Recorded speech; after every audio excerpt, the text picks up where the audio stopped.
At Druid Learning, we work with publishers, helping them to bridge the gap between their commercial, proprietary content and the use of that content in AI training sets, AI algorithms, and third-party IT systems. The way that we do this is by processing all of the file types that exist within their ecosystem, including PDFs, OCRs, INDD, XMLs, and multimedia file types. We automate the process of indexing, and we go a step further by automating the process of descriptively labeling what's in those files, essentially transforming content into metadata-rich content data, which is usable in AI training sets and AI algorithms. For the purposes of this demonstration, we're going to be processing a file provided to us by a European-based educational publisher who wanted to ensure that their back catalogue of content was aligned and descriptively labeled to state standards in multiple countries across Europe. We are going to go ahead and process the file, which is labeled as first class. What you'll see is this file has 261 pages in it, and I'm going to go ahead and index that. While it's being processed, I will show you what the contents of that book entail. You'll see that there is an activity, which is provided to classes.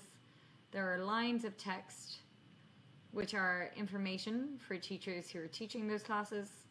And you'll see that in some instances, there are links to external websites that enhance the learning objectives associated with the lesson. As the file is processing, what we are essentially doing is breaking out this file into individual assets, like individual lines of text and individual elements, such as links and activities. First class material,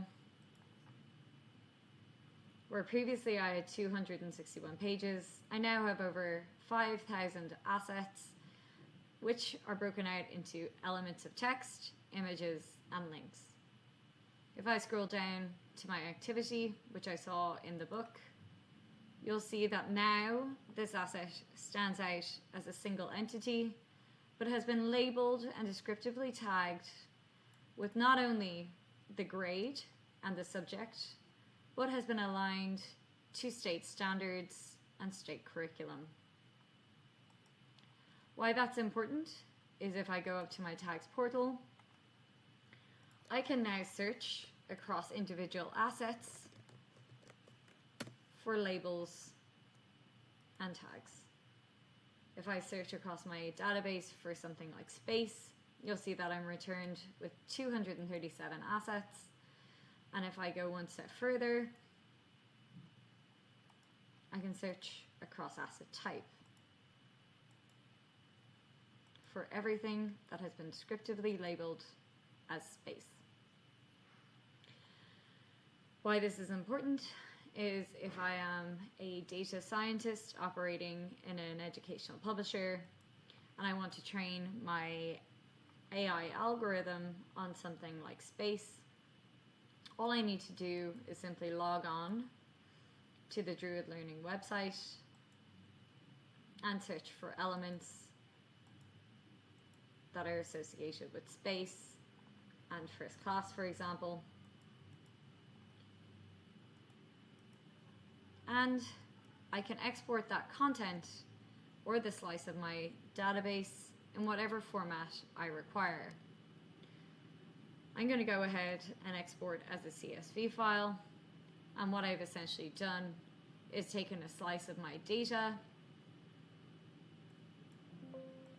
and I'm reviewing that data